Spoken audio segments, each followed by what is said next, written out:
Hey booktube, it's Jackie. How's it going? If you're new to me, it's the first time you're seeing my face. Hello, what's up? My name's Jackie. I sit on my floor and I talk about books. So that's why you're here, because that's what's gonna be happening today. If you are not new to me, thank you for always tuning in and continued support. I really do appreciate it. Now, as you can see from today's title of the video, I have a book review for you, and this is all on Emily Shore's Bride of the Corpse King, the first installment to the Twisted Myth series. So if this looks interesting to you at all and you would like to see my review and my take on this book, grab yourself a drink, have yourself a seat, and let's get talking some books. Okay, so like I said, this is the review on The Brides of the Corpse King. This is written by Emily Shore, and this was the poll winner for February's TBR poll of what book they would like to review. I started this in January of 2023. Every time I post a TBR, I pick a few books from that TBR and I put it to my subscribers to find out which one they would like to see a full book review on. And this was the winner. Now, a few stats about this book. This is a very loose Hades and Persephone retelling. And we do have triggers for body scarification, partial necrophilia, I'll get into that, fetal termination, graphic sexual content that does include attempted sexual assault on page, dubious consent, and some minor BDSM practices.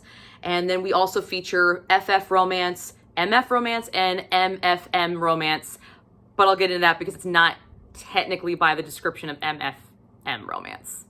But we'll get into it. Now, a little bit of why did I choose this book? Now, partially I chose this book to review because it was the one that won the poll, but why did I pick it on my TBR?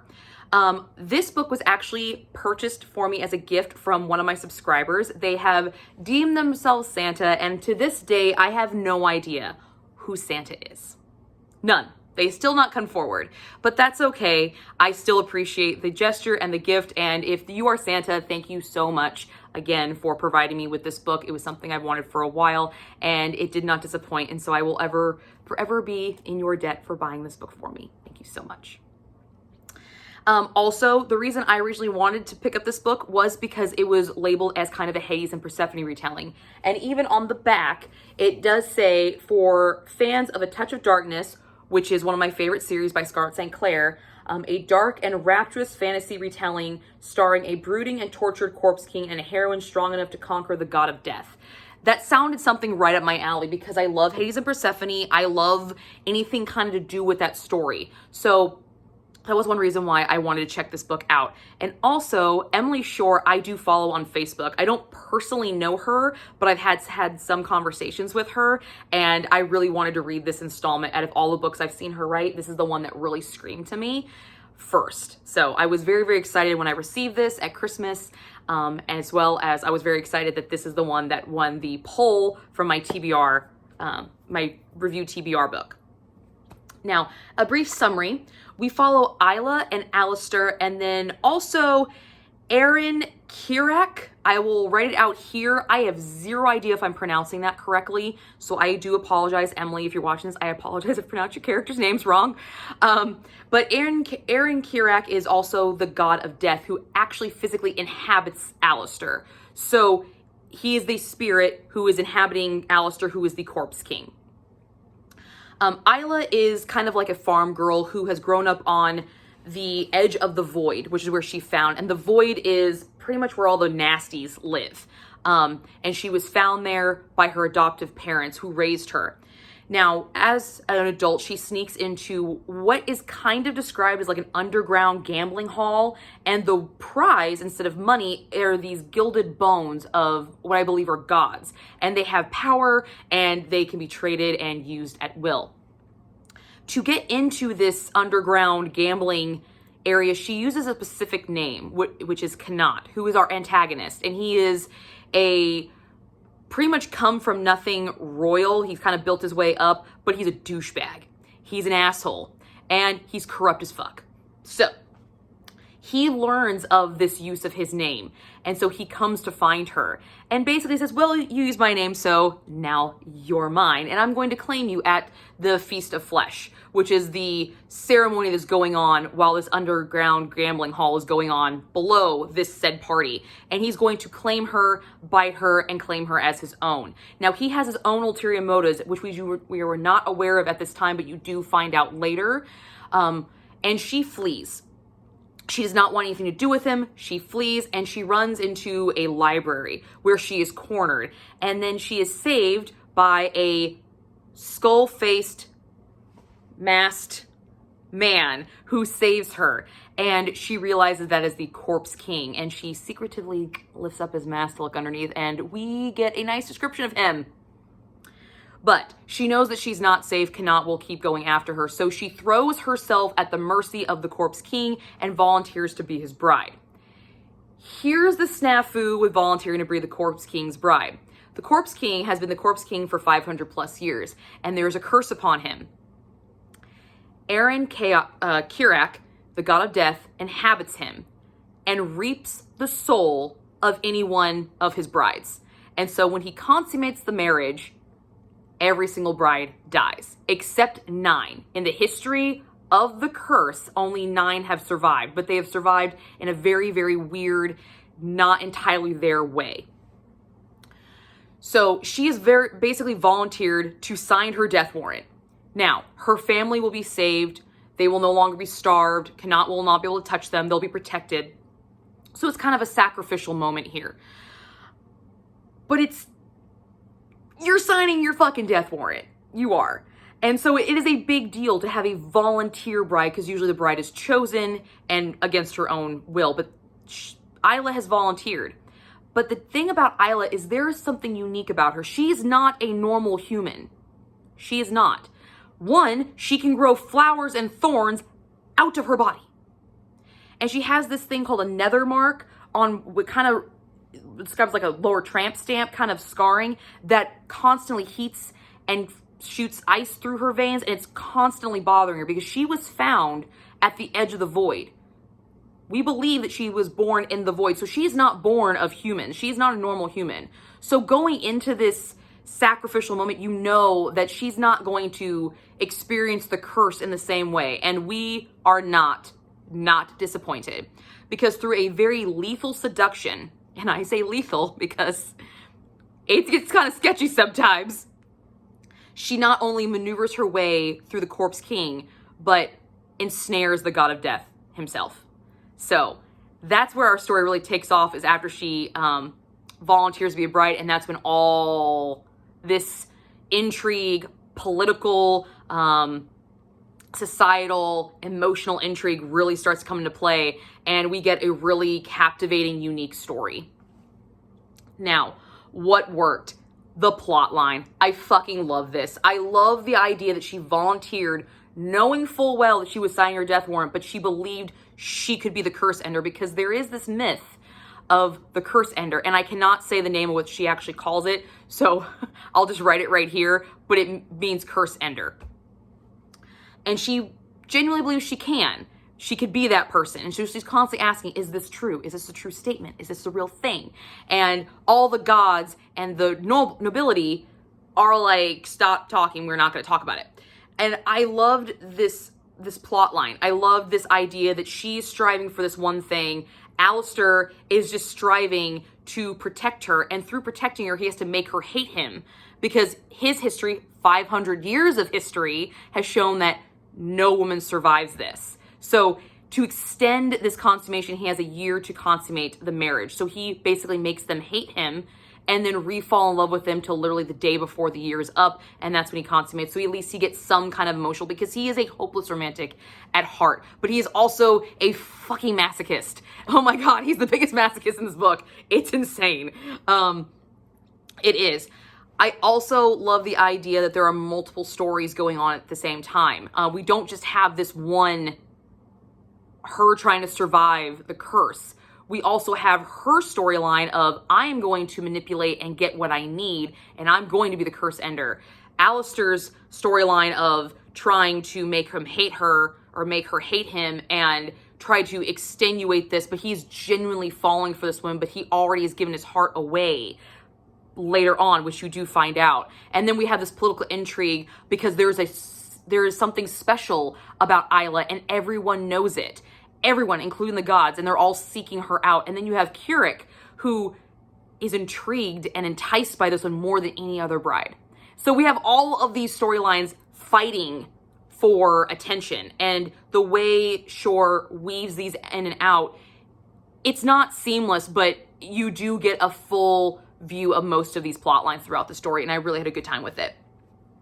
Emily Shore has a beautiful way of writing, and now this is the only book I've ever read of hers, but I love the way she wrote, and I'm going to read you an excerpt of one.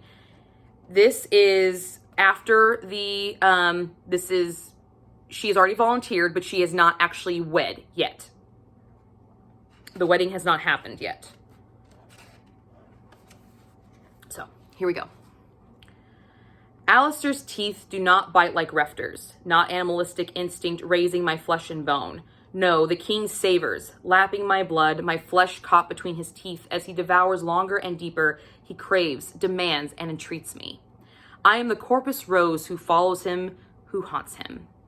When he penetrates me raw and hard, I scream by wage and siege against my rising tears because the last thing I want is for him to pull away, not with his hand embracing my waist on the undersides of my breasts and rousing the heat between my thighs, not with his sharp, breathless pants and quickening pulse nearly thundering in my ears. Hundreds of eyes rivet their gaze upon us, but the king's cadaverous face clouds my vision, the face in the skull ruins. Someday I will tell him after I've earned his trust. My flesh tingles with the thought. Dizzying from his feasting, I crumble into his arms, knees buckling, vision blurring. Still, I smile because his teeth linger, mouth sucking and culling as much as he dares because he understands my strength. And it must mean one thing. He trusts me. Hello? He's biting her. Sounds like he's fucking her. Fucking love that. That was fantastic.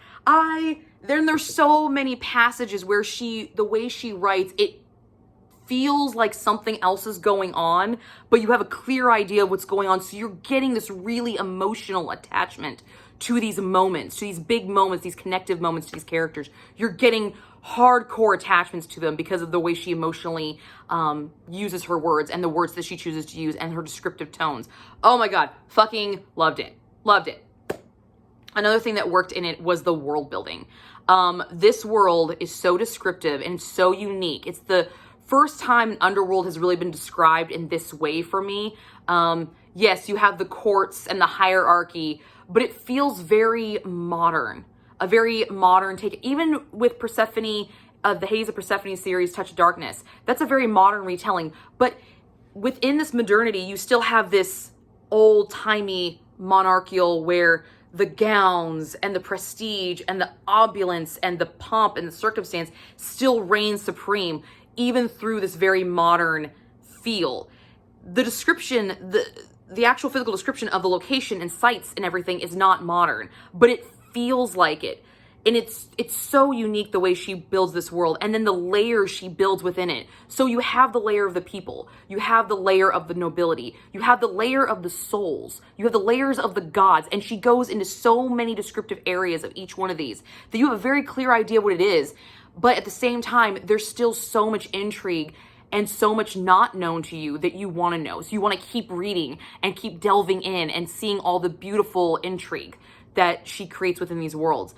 Also, if you love Gothic, dark beauty, this book is for you. So many Gothic references, so many dark, emotive references in this book. Oh my God. Amazeballs. I loved it.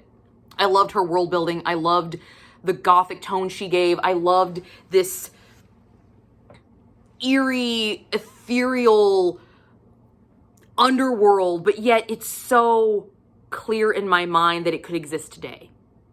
And it's a place I could go. And I want to go. I want to go. I want to go. Plain and simple. Isla's character. I adore Isla's character. I loved her. I loved her strength. I loved her intelligence. I loved the way she was able to use her strength and intelligence to manipulate situations to her benefit, but yet not really fuck over people that shouldn't be fucked over.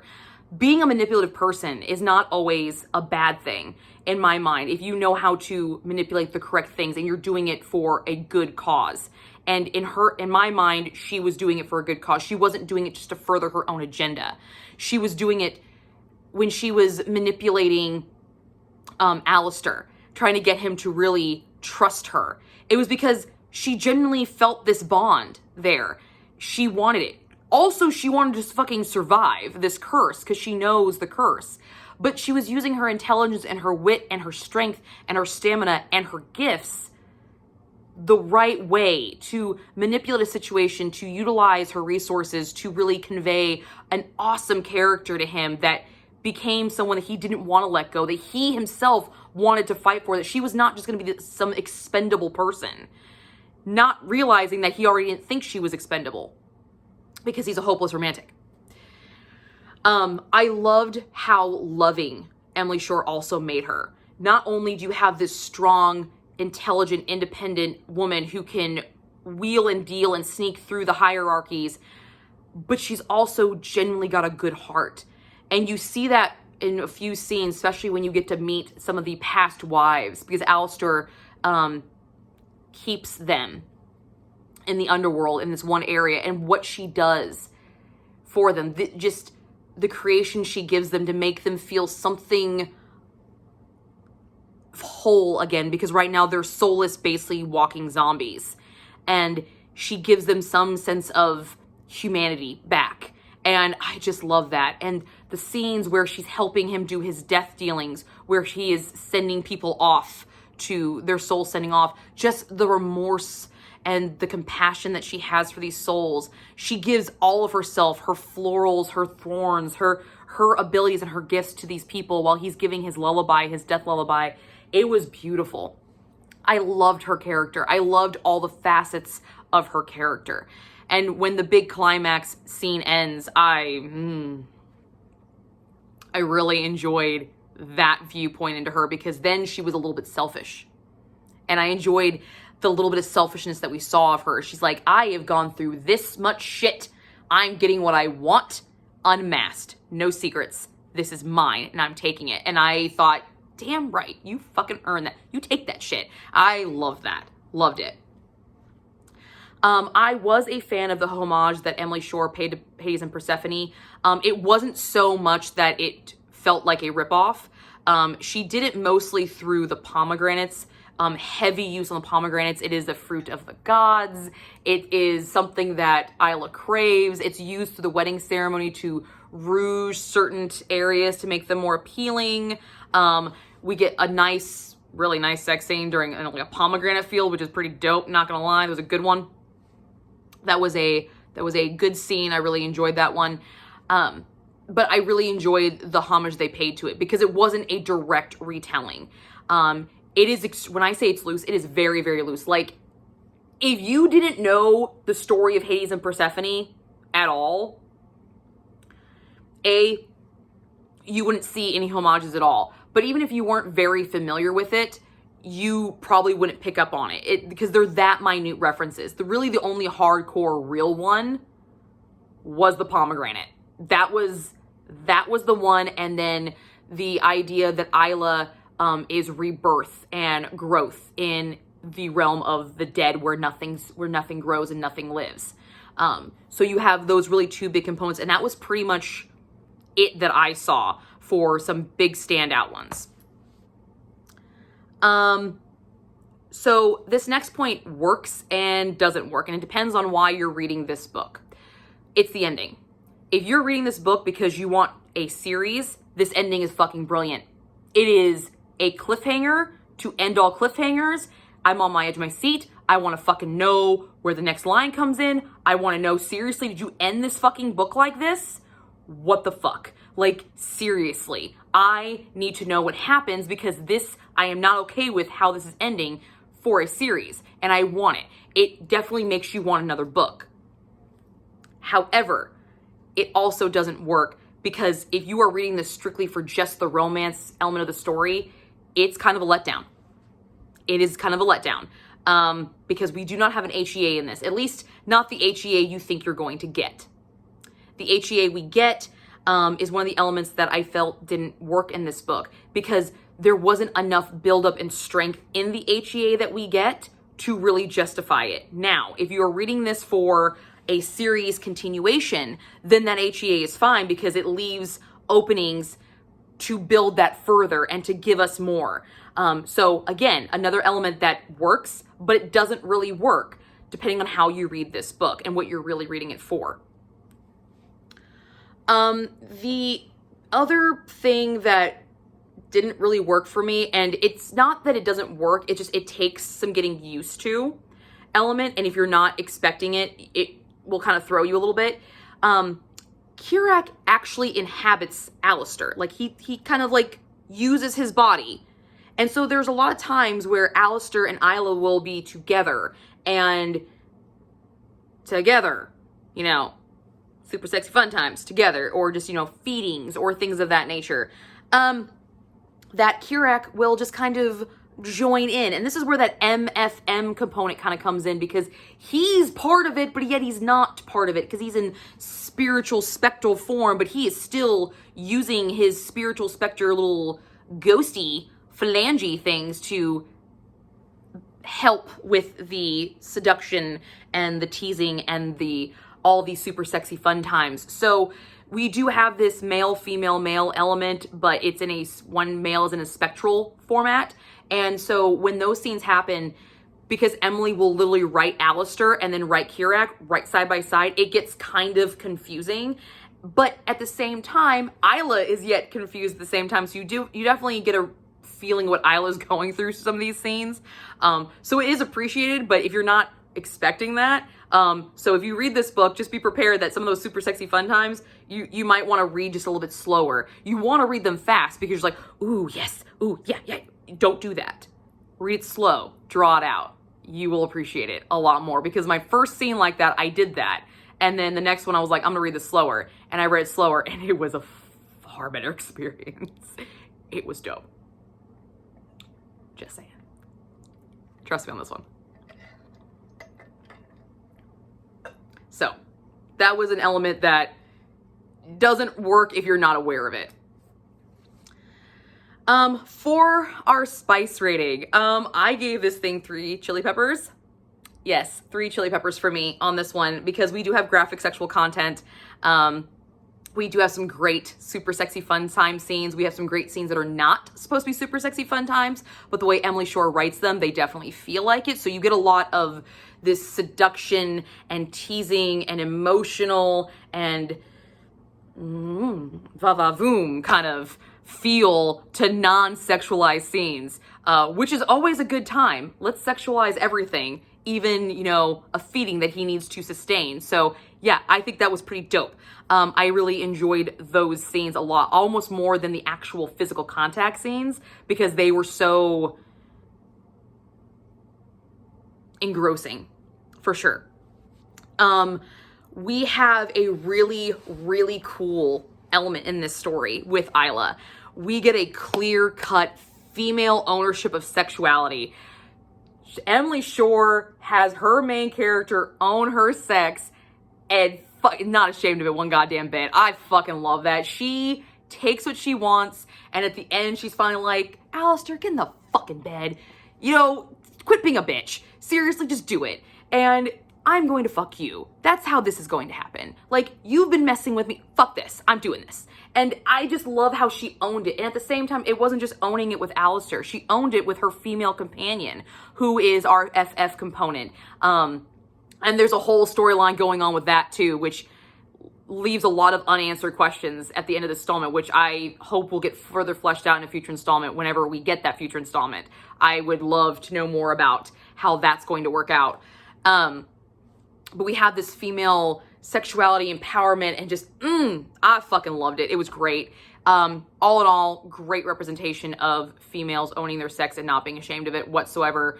We do have a few other nobility type characters who do the same thing. And you get a very clear representation that in this world, women are not meant to just be seen and not heard. We can be heard, and people enjoy when we are heard, especially in certain departments, and especially if we are enjoying ourselves. It was definitely a major theme through this book that we enjoy it, and we're gonna fucking enjoy it, and you're gonna shut the fuck up about it, because we're getting our rocks off too on this one, and you just happen to be there. Thank you. I love that. I love that about it. There were some unique sexual experiences because of the types of characters that Emily Shore gave us. Alistair is the Corpse King, and part of his curse is his body is half decomposed. So there are a lot of scenes where we have some sexual tension and some sexualized scenes where it's a decompositioned person having sex with a non-decomposed person, and Isla is loving on the non-human side, so the skeletal side of Alistair. So there's definitely some female gratification scenes with some digits that are skeletal digits, and that was really unique experience, and I was like, I kind of want to know what that fucking feels like, because I'm just like intrigued. I was very intrigued by some of these scenes and some of the body parts that she used. Some of the kissing, she focused Isla kissing more on the decomposed side, the non-human side of the Corpse King, trying to bring out that she almost loves the corpse more than she loves the man. And I really found that intriguing and awesome and very, very erotic. I really, really enjoyed it. And the way it was written was fan-fucking-tastic. That's where the partial necrophilia part comes in, because I didn't really know how to describe that. So I got partial necrophilia. And we also have a very spirit sexualized experiences with Keurig. A lot of the scenes, the sexualized scenes, Keurig is present for, but in a spiritual, ethereal kind of way, but he is still getting his rocks off, and it's awesome. It's fantastic. And then we do have some, regular sex scenes, regular sex scenes for as much as you can have as a fantasy romance book. And they're dope as fuck too. They're dope as fuck. Like, her sex scenes are on point. They're hot. They're great. And the words that she uses and the prose that she uses just really invokes this super emotional, super heightened, electric connection that Isla has with these characters, either on physical or emotional or mental levels, for sure. Final thoughts. If you're picking this up because you like Hades and Persephone retellings, please be aware that it is a very, very loose Hades and Persephone retelling. Emily Shore does a really good job of paying some minor homages to it, but it is her own story. It is her own story, and she utilizes the homages where she needs to kind of convey that idea and that mindset that Hades and Persephone stories give, but it is very, very, very, very loose. You need to remain very focused when reading some of these characters because of the duality of Alistair and Keurig. They are one and the same for majority of the book, but yet they are not one and the same. They have their own mentalities, they have their own types, they have their own way of speaking, but the way she writes them so close together that they will start to bleed over, which is kind of, I think, what she was going for, because they are two entities, but yet they are one and the same because of the curse. Keurig needs a human host to elongate this curse, and Alistair is living a long fucking time because he enveloped Keurig, and Keurig also is an element that he can utilize to help protect his loved ones and things of that nature, and allows him to be the Corpse King. So you do have this duality of both of these characters that are inhabiting each other. So you do want to read their parts very, very closely. You want to just speed read it through because just like it's so interesting and so intriguing, but you will lose some of the nuances and some of the flavor of each character if you read them too quickly. As far as I know, there has not been a sequel released for this.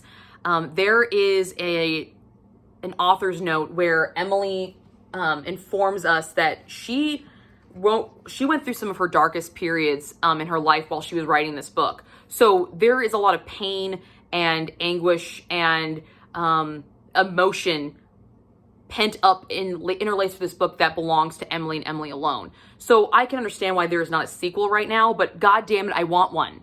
I want to know what fucking happens. Because that cliffhanger, man, what? You cannot leave me like that, Emily. You cannot leave me like that. Please, dear God, give me another one. I want to know what happens. Like, please.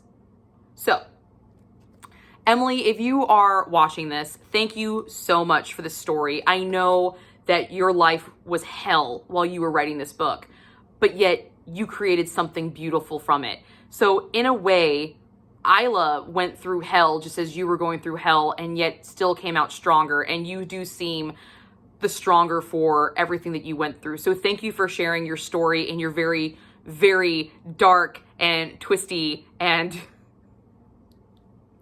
anatomically erotic kind of way, if lack of a better word. I had a great time with this book. I really do appreciate your stories, and I look very forward to picking up some more from you, especially a sequel from this guy. Just saying. Throwing it out there because I got some unanswered questions that I need some answers to.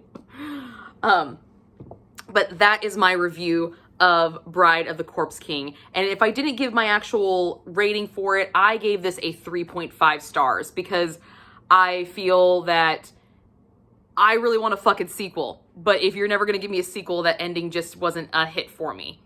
But I really hope you give me a sequel because this thing was a ride.